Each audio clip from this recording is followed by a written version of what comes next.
tujuan tanpa rasa takut atau tekanan sosial. Nah, yang pertama ada makna menyatakan kebutuhan. Nah, makna menyatakan kebutuhan artinya karyawan berani menyampaikan kebutuhannya agar tugasnya bisa disampaikan dengan baik. Nah, kebutuhan ini bisa berupa informasi yang kurang jelas, bantuan karyawan lain,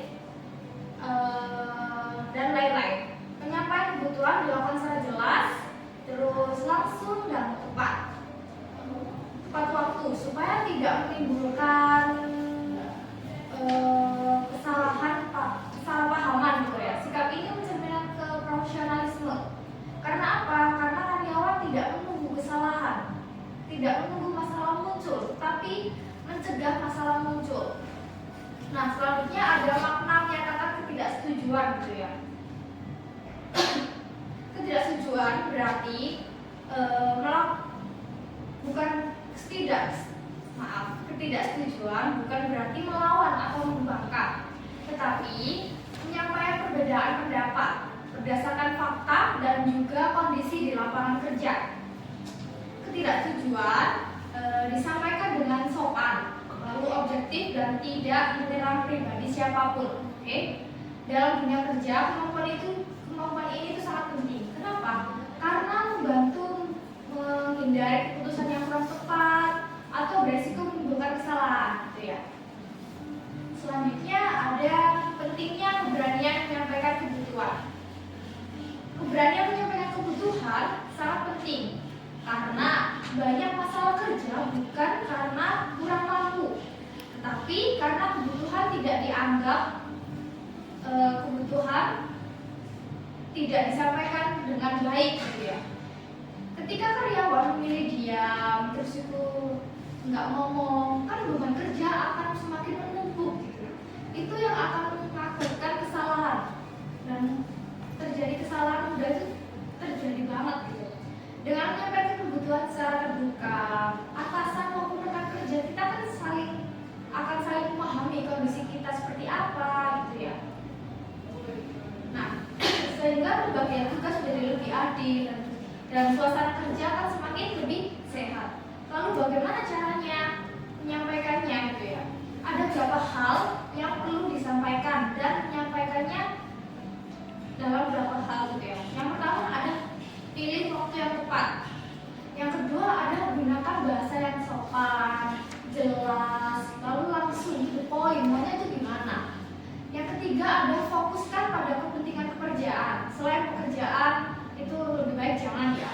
Dengan cara ini mungkin kebutuhan itu lebih mudah dipahami tanpa menimbulkan konflik, gitu. Nah, selanjutnya ada pentingnya keberanian menyampaikan ketidaksetujuan. Keberanian menyampaikan ketidaksetujuan itu mampu mencegah kesalahpahaman kerja, gitu ya, yang berdampak pada hasil dan pelayanan. Jika karyawan hanya mengikuti keputusan yang dirasa kurang tepat buat kalian, itu lebih baik ngomong. Kalau nggak setuju atau setuju itu diomongin aja. Nah, resiko kesalahan justru semakin besar kalau tidak disampaikan, gitu ya. Terus cara menyampaikannya gimana? Yang pertama ada menyampaikan pendapat berdasarkan fakta dan kondisi lapangan kerja. Jangan pakai emosi. Yang kedua, gunakan bahasa yang sopan, terus sikap yang tenang, dan intonasi yang terkontrol. Jangan marah, jangan juga terlalu keras, pelan, gitu ya. Yang ketiga ada sertakan alasan yang jelas, biar orang itu tahu, gitu, oh ketidaksetujuannya di sini, alasannya gini, gitu. Nah, selanjutnya ada tujuan menyatakan kebutuhan dan ketidaksetujuan. Tujuannya apa? Menjaga kejelasan peran dan tanggung jawab kerja. Yang kedua, mencegah kesalahan dan hambatan dalam pelaksanaan tugas. Yang ketiga nih, ada mendukung kelancaran koordinasi dan proses kerja. Yang ketiga, ada dampak positif menyatakan kebutuhan dan ketidaksetujuan. Yang pertama ada koordinasi kerja lebih efektif dan terkontrol. Yang kedua, kualitas kerja dan pelayanan meningkat. Yang ketiga ada hubungan kerja tetap profesional dan saling menghargai. Dan di sini ada yang belum ditanyakan? Jelas? Benar. Selanjutnya akan disampaikan sama rekan saya.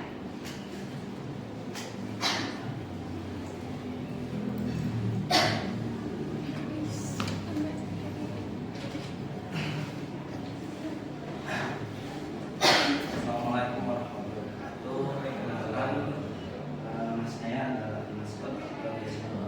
Ini saya akan menjelaskan slide selanjutnya yang akan saling berkesinambungan dengan materi yang sama. Jadi ada pertama materinya menggunakan volume suara dan kata sopan dan sesuai dengan siapa lawan bicara.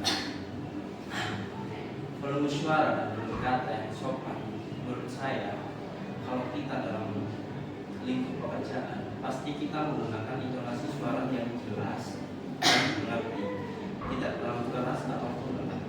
Dan pasti kita akan menyesuaikan dengan siapa kita berbicara, dengan lawan kata, dengan lawan bicara kita. Semisal kita berbicara dengan Pak, pasti bahasa yang kita gunakan kan jelas berbeda dengan kita sesama rekan kerja. Oke.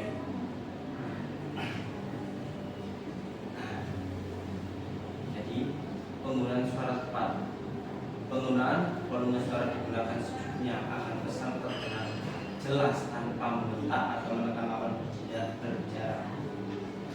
Jadi penggunaan volume suara yang tepat ini kita tidak terlalu dominan untuk menyerang lawan berbicara kita dan tidak terkesan membentak atau menekan. Kalau kita itu meskipun ada senioritas di antara kita, mungkin salah satu di antara kalian itu lebih dulu masuk di sini, terus Mas siapa kalau enggak? Zidan ya, Mas Zidan ini baru masuk bulan lalu, otomatis kan senioritas kan mungkin terbawa. Namun sebagai senioritas, Mas Farhan nggak boleh terkesan meminta lawan berbicara meskipun dalam lingkup pekerjaan. Terus yang kedua ini pemilihan kata yang sopan. Kata-kata yang digunakan mencerminkan sikap menghargai dan profesional dalam komunikasi di tempat kerja. Pasti dong kita memilih kata yang sopan karena ada istilah Anda sopan kami segan. Secara nggak langsung kan kalau orang lain sopan terhadap kita, pasti kita kan nggak enak dewe dong kalau kita bahasanya sembrono. Jadi pemilihan kata yang tepat, sopan, tidak menyerang atau tidak menekan itu sangat diperlukan. Nah, yang terakhir adalah penyesuaian dengan lawan berbicara. Cara berbicara disesuaikan dengan jabatan, peran, dan situasi lawan berbicara agar pesan dapat diterima dengan baik. Yang saya sampaikan sedikit tadi, kalau kita berbicara dengan atasan, kita pasti menggunakan bahasa padat, jelas, dan terkesan formal. Dan kita harus memainkan peran juga, meskipun kita dalam lingkungan bekerja, kita juga harus profesional dan menghargai situasi lawan kita. Karena kan sebagai waiters juga kan pasti berhadapan dengan customer kan bermacam-macam, seperti kayak sifatnya, terus mungkin atau kepribadiannya dan lain-lain. Dan semua orang kan nggak bisa menilai apa yang kita katakan itu mungkin dalam artian bercanda atau kita menyampaikan pendapat yang lain seperti itu. Nah, tujuan penerapannya menjaga keselamatan dengan menciptakan kerja yang aman dan saling menghormati. Jelas dong kalau kita sopan, tadi saya bilang kita segan. Karena kalau kita andai kita beri contoh ya, kita nggak sopan terhadap rekan kerja aja, jangan ke customer deh. Mungkin orang lain, kalau saya guyon dengan Mas Zidan, mungkin bisa nerima kalau bahasa saya itu dalam lingkungan kerja ini nggak sopan, tapi aku punya kayak chemistry deh, aku ini teman baiknya, jadinya Mas Zidan menerima apa yang saya katakan gitu. Tapi kalau Mas Farhan ya, Kebalik ya? Kebalik. Kalau Mas Farhan gitu ya. Kalau Mas Zidan, kalau saya tadi guyon dengan Mas Zidan. Kalau saya guyon dengan Mas Farhan, saya ini menggunakan bahasa yang saya gunakan terhadap Mas Zidan. Tapi Mas Farhan ini nggak bisa nerima karena mungkin kita tidak tahu ya, mungkin karena dalam perjalanan tadi ada yang membuatnya marah, jadi di tempat kerja moodnya itu jadi berubah dan tidak bisa menerima guyonan yang semestinya itu hanya terkesan bercanda, namun mengartikan dalam arti yang berbeda. Terus ada memperjelas menyampaikan pesan, intonasi yang kata tepat membuat pesan lebih mudah dipahami. Kalau intonasi tersendiri kan pasti kan kita menggunakan jangan terlalu yang disampaikan kemarin, jangan terlalu agresif, jangan terlalu pasif juga. Kita harus menggunakan jembatan. Ini apa? Komunikasi asertif. Nah, yang mana komunikasi ini menjadi jembatan di antara kedua ini. Jadi kita tidak terlalu dominan untuk menyampaikan pesan. Mungkin kalau kita jadi atasan menyampaikan pesan dengan intonasi yang marah, anggapannya kita pasti beranggapan, oh mungkin atasan saya ini marah, namun enggak, mungkin saja atasan punya sifat yang tegas. Pastikan tutur katanya kan bisa dikatakan dia itu keras gitu. Namun kalau anggapannya orang sendiri tadi yang berbicara tegas tadi seperti atasan kita, pasti menganggapnya itu hal yang wajar, tapi menurut kita kan pasti punya penilaian yang berbeda. Oke. Dan yang terakhir, mendukung kelancaran pelayanan dan komunikasi dan koordinasi. Komunikasi yang baik mempercepat proses kerja dan pelayanan. Karena kalau kita saling berkomunikasi, berkesinambungan, pasti kan ada chemistry dan pasti komunikasi kita kan satu arah, jadi tidak ada simpang siur nih. Misal Mas Zidan, Mas Farhan sebagai barista nih, terus Mas Zidan sebagai waiter. Nah, orang customer pesannya kopi, namun pelayanannya yang bisa dilakukan oleh Mas Farhan mungkin ada kekeliruan, terus koordinasinya tidak lancar, jadi customer pesannya kopi, namun sebagai waiter Mas Farhan mengambil es teh, contoh aja. Contoh kan pasti kan tidak ada koordinasi nih, tidak ada pelayanan yang tepat seperti itu. Oke. Nah, pengaturan volume suara. Kalau pengaturan volume suara tersendiri ada dibedakan menjadi 3, yang ini tidak terlalu keras karena suara yang terkesan marah atau keras itu terkesan tidak memarahi. Kita misalnya aku nih berbicara seperti ini, nadanya itu keras banget, pasti kan seorang dari kita anggapannya itu apa ini kok bicara seperti itu, mungkin ada yang membuat hatinya marah atau kita pasti berpikiran yang bermacam-macam dong, karena kalau volume yang terlalu keras menurut saya anggapannya orang itu pasti marah dan tidak terlalu berat, karena suara pelan pasti tidak terdengar jelas kan, pasti dong. Semisal saya berbicara, otomatis kan nggak terdengar jelas kan, apalagi kalau berlanjut dengan disesuaikan dengan situasi kerja. Jadi kita kalau disesuaikan dengan situasi kerja, otomatis kita boleh menggunakan suara itu keras, namun dalam artian posisinya itu kita di sini itu posisinya lagi rame, mungkin di sana lagi sampai butuh bantuan. Kalau terlalu pelan nanti nggak terlalu kedengar ya, mungkin bisa dikeraskan sedikit suaranya. Namun ini bukan berarti dalam konteks marah, tidak, tapi lebih tepatnya untuk memperjelas komunikasi apa yang kita sampaikan. Nah, seperti itu.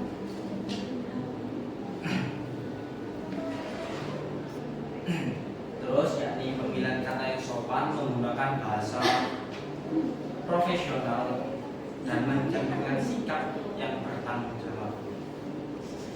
Bahasa yang kita gunakan sehari-hari dengan sesama teman, mungkin kalau kita gunakan dalam customer itu tidak boleh, karena kalau kita dengan teman pasti kan tidak ada gap, tidak ada jarak, pasti kita guyon semaunya apa yang kita bilang, nggak mungkin dong.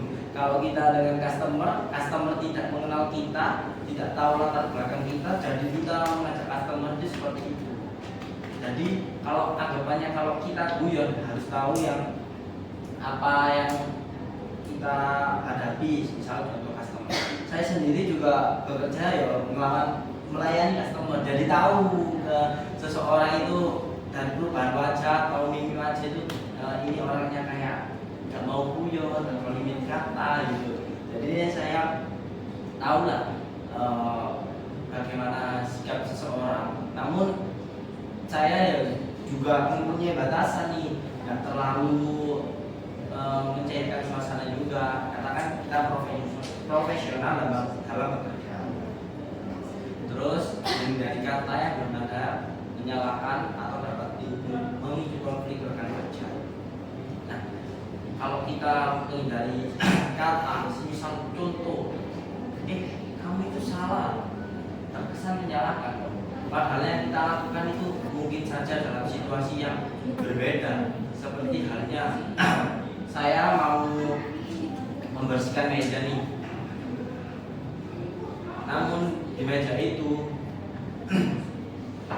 ada customer lain yang ingin dilayani terhadap saya, tapi saya ingin mendahulukan customer yang ini terlebih dahulu, soalnya belum selesai.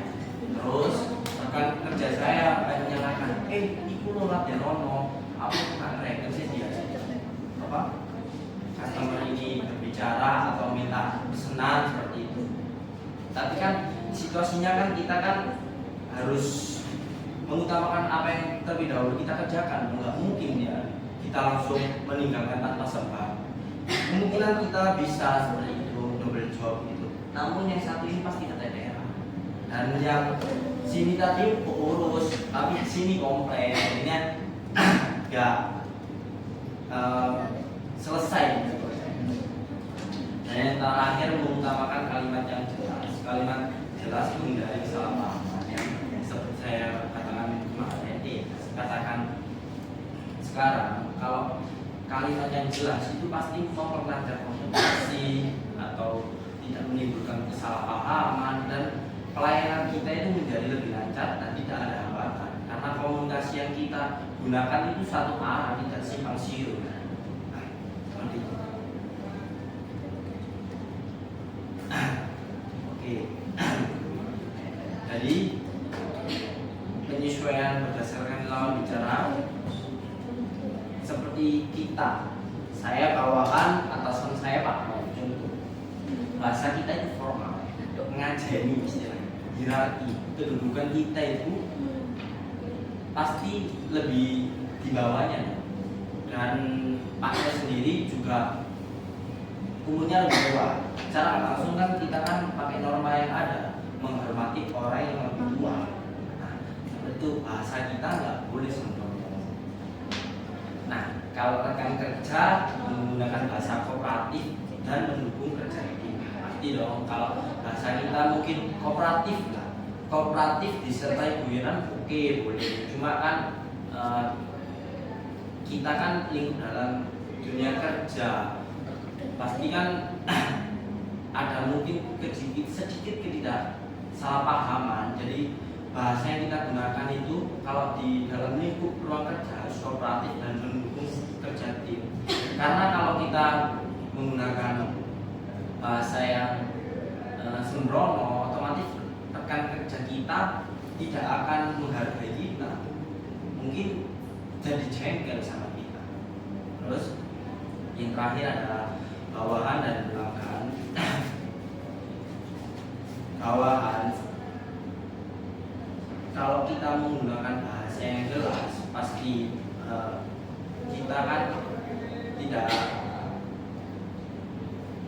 pasti pasti kalau kita menggunakan bahasa yang jelas, orang lain akan mudah mencerna. Terus bahasa yang sopan, sopan tersendiri juga ya saya jelaskan tadi, ada bermacam-macam. Kita sopan terhadap rekan kerja, pelanggan, bawahan, dan tidak saling merendahkan.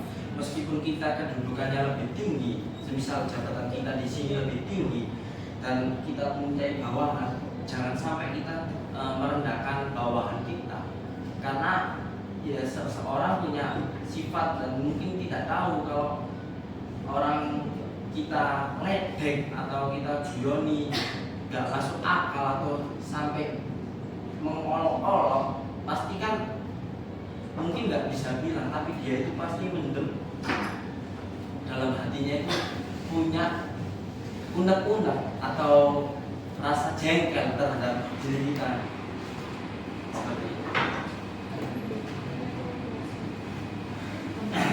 Nah, dampaknya nih,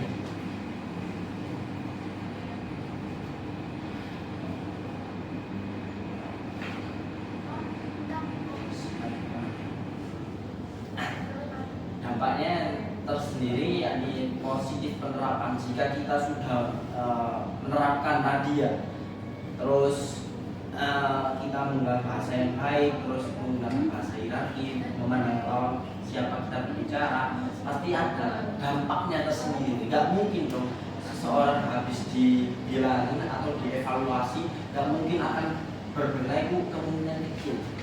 Tapi ya ada kemungkinan. Tapi kan pastikan apa yang saya sampaikan mungkin akan teringat kepada panjenengan semua. Apa yang saya katakan ini mungkin tidak langsung dilakukan, namun kan butuh proses untuk besok atau hari-hari seterusnya. Jadi dampak positifnya yakni pesan tersampaikan dengan baik, intonasi yang jelas dan kata yang tepat dapat diterima. Kalau kita menyampaikan nggak boleh dengan intonasi yang pasif atau agresif, harus kita menggunakan jembatan yakni asertif. Dan yang kedua yakni mengurangi kesalahpahaman. Kesalahpahaman dalam komunikasi pasti dapat diminimalkan karena kita udah searah hubungannya.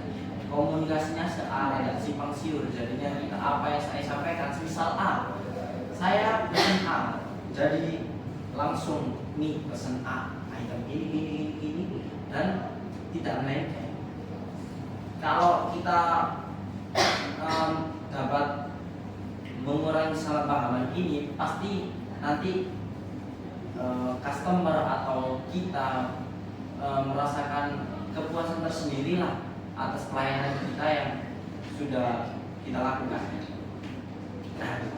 Nah, yang terakhir yakni meningkatkan kualitas pelayanan, komunikasi sopan, meningkatkan kepuasan pelanggan dan kerjasama tim. Nah, yang paling penting adalah di sini ya kepuasan pelanggan. Kerjasama tim juga penting, cuma kan kepuasan pelanggan itu sangat penting. Karena apa?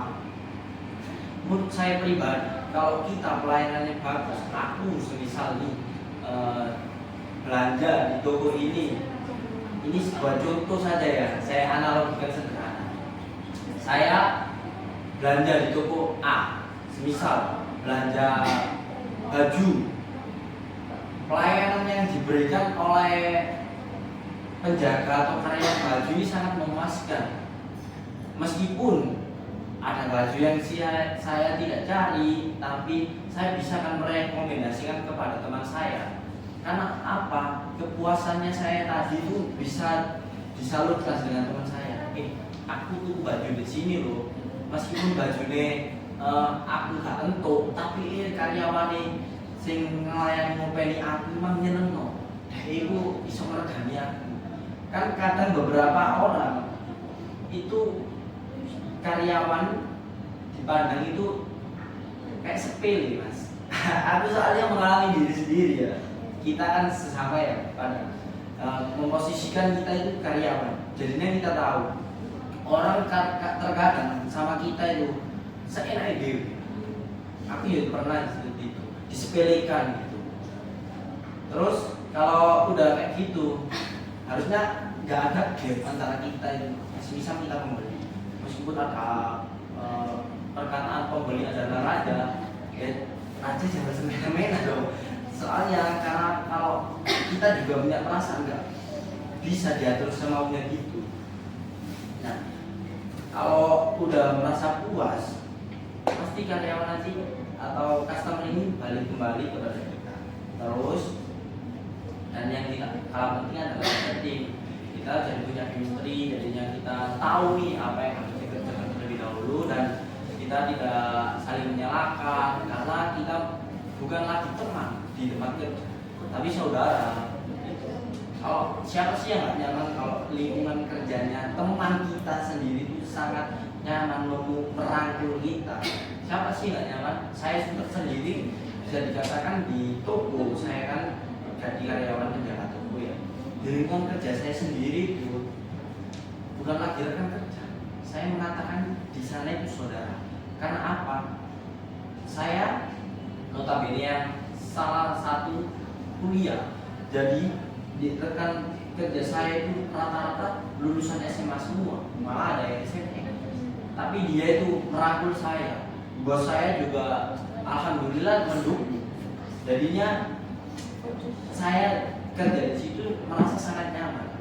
Mungkin di sini berbeda tempat, tapi kalau kita punya rekan kerja yang solid, nyaman dan saling merangkul, pasti senang. Meskipun terkadang atasannya kita itu nggak enak, tapi rekan kerja kita itu tadi enak, saling merangkul dan tidak saling menyalahkan, tidak berbicara di belakang lah istilahnya.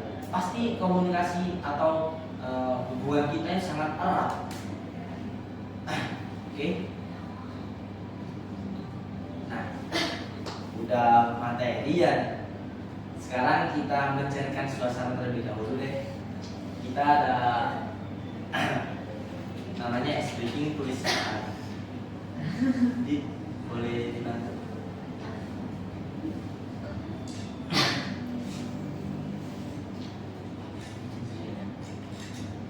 Biar gak terlalu tegang. Habis ini kita demonstrasi sedikit, saya mencontohkan. Terus ada sesi terakhir yang di project. Kita tulis sebar dulu. Oh ya, saya jelaskan dulu ya.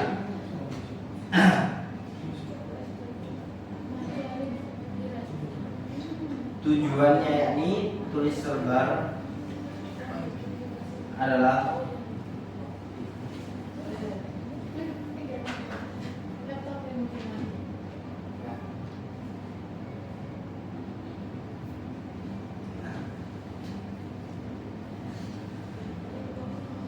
yakni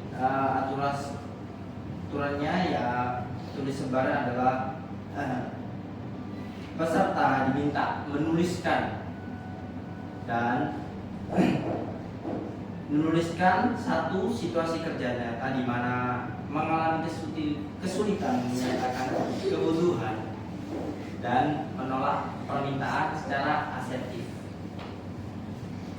Jadi nanti sampai lanjut dengan ini saya kasih kertas dan pulpen ya. Pulpen menuliskan atau menyatakan kebutuhan atau menolak permintaan secara asertif. Mungkin ingat nggak komunikasi asertif kemarin agak di sedikit lah ya. Jadi nggak terlalu pasif, agresif. Kita pakai jembatan namanya asertif. Oh nggak pakai ya. Sampai itu langsung. Jadi sampai menulis di membuat ungkapan.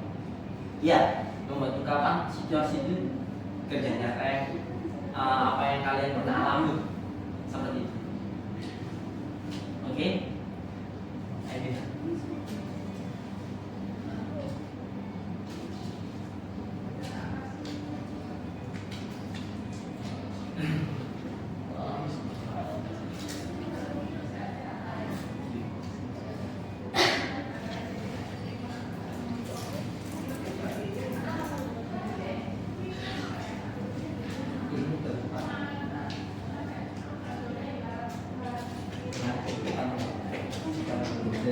Iya kerja di sini.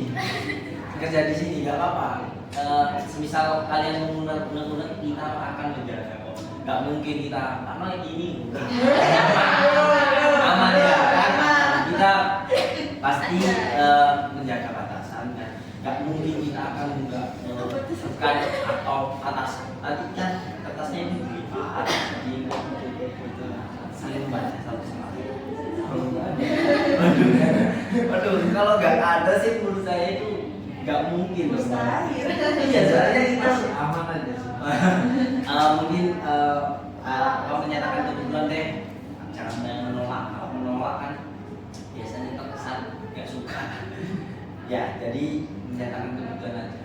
Kebetulan apa nih yang pengen?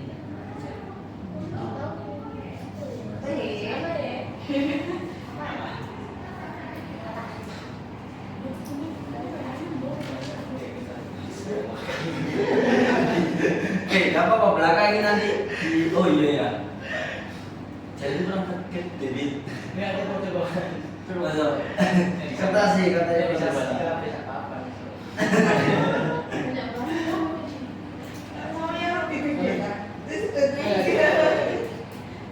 Saya kasih contoh sederhana ya, biar kalian tahu pemahamannya. Saya review sedikit nih. Oke. Saat saya sedang makan pukul 7, tiba-tiba ada pesanan yang sangat banyak, ada rombongan nih misal gitu. Teman kerja sebagai waiters yang seharusnya membersihkan meja malah meminta kamu, sampean waiters, sampean barista, sampean ini disuruh menyampaikan. Otomatis kan sampean kan meninggalkan pekerjaan yang sampean hadapi, membuat kopi stani. Nah, habis itu masalahnya sampean menulis sampean sulit menolak karena dia teman dekat. Sungkan nek dilakoni kan enak, dia wis tak lakoni anggap ae gitu. Terus tapi kalau sampean melakukan atau membantu Mas Farhan, iya, Mas Zidan, otomatis pekerjaan saya tidak akan melapor. Nah, mungkin seperti itu. Kalau sampean nggak melakukan atau meninggalkan pekerjaan yang sampean hadapi, kopinya ini tadi, misal ada customer pesen, nggak terselesaikan, terrealisasi karena menyambut tamu. Nah, yang Mas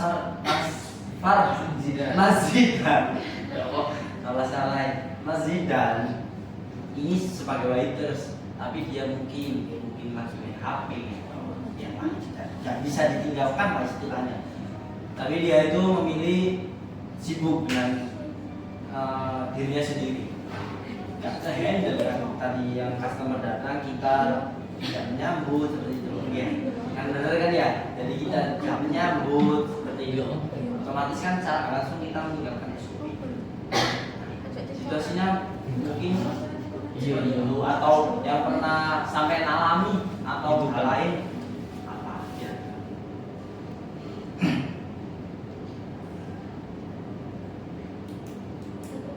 Pakai bahasa asertif. Oh enggak, nanti kalau sebisa mungkin si asertif.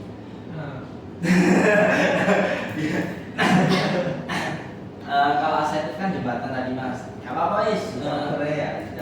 Ya is pahamannya mas deh.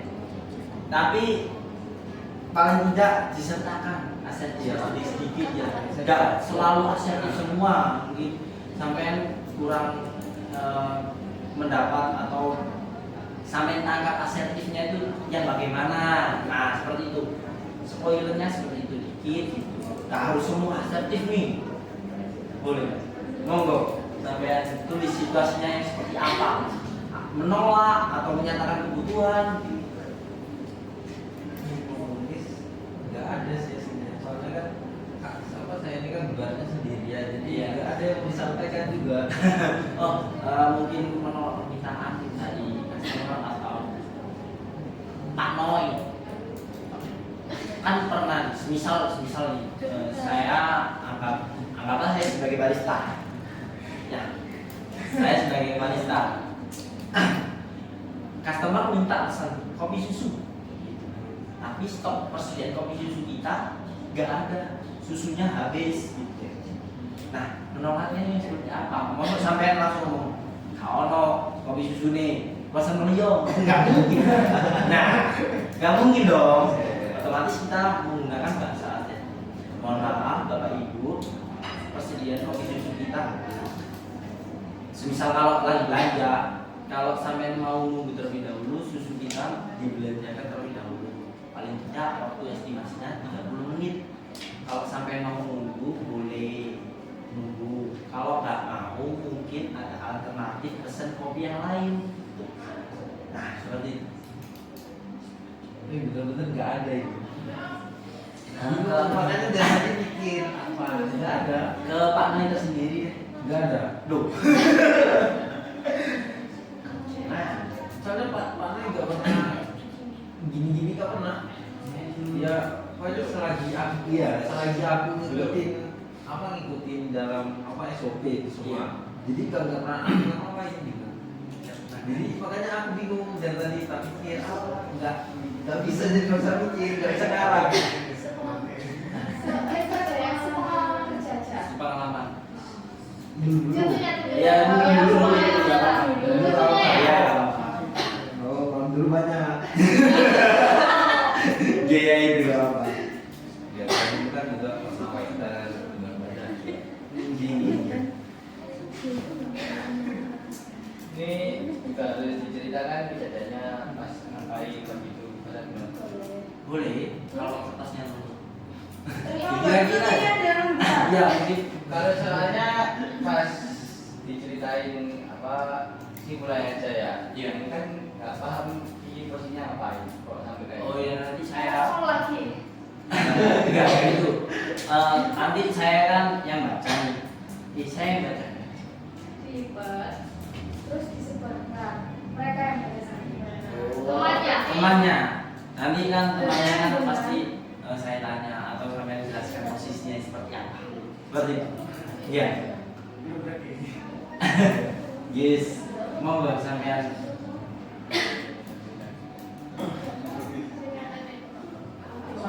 Saya juga pernah Oh, nggak kenapa mas? Iya.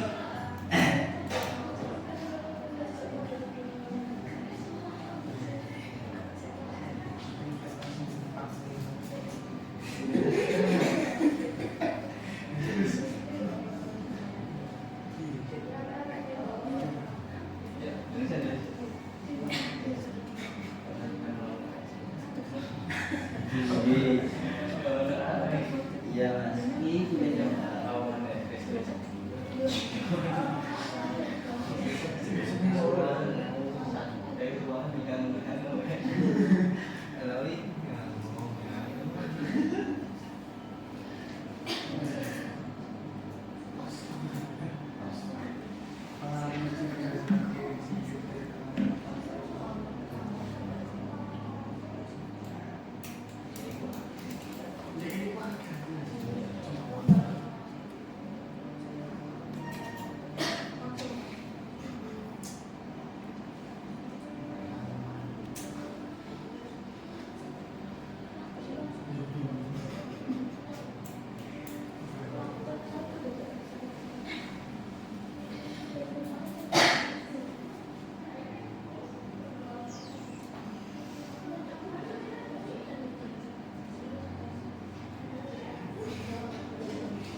aman-aman aja. Jadi bingung dan tadi mikir nih.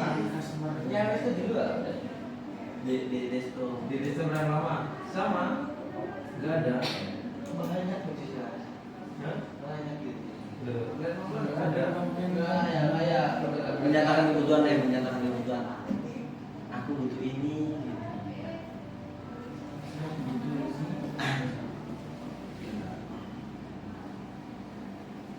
Sampai menyatakan kebutuhan ini terus barangnya Jakarta gitu. Misal aku kasih contoh ya. Ya, tidak kasih analogi. Misal saya butuh bantuan saat kerja, tapi dikiranya tapi dikira nggak mampu gitu.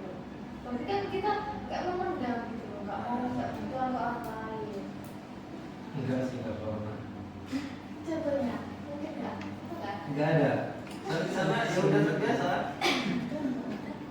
Kalau bisa nggak bisa nggak kerja sendiri di sana. Paling sini, tapi kan dulunya berdua nih.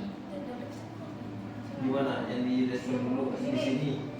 Kan sini berdua nih. Enggak, aku masuk itu keluar. Atau kita belum mendadak sama atasan atau gimana? Pesanan itu harus kalau acara kan ini minta 50. Keberatan dong sampean sendiri kan otomatis barista. Maksud sampean misal Mas Farhan ya.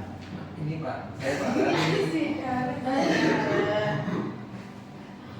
Mas Zidan ya kalau udah posisinya. Meskipun sebagai waiters pasti kan sampean tahu dong kira-kira DI bisa mantu di sebelah mana. Nah, seperti itu. Kebutuhannya sampean kan otomatis kan pertama 10 udah terrealisasi, udah selesai. Rombongan datang 50 orang langsung, Mas, saya minta 50 kopi. Terus kopi susu 10, kopi hitam 10 gitu dan seterusnya, kopi pahit 10 gitu. Otomatis kan sampean kan aku jadi keteteran kan. Aku minta, Mas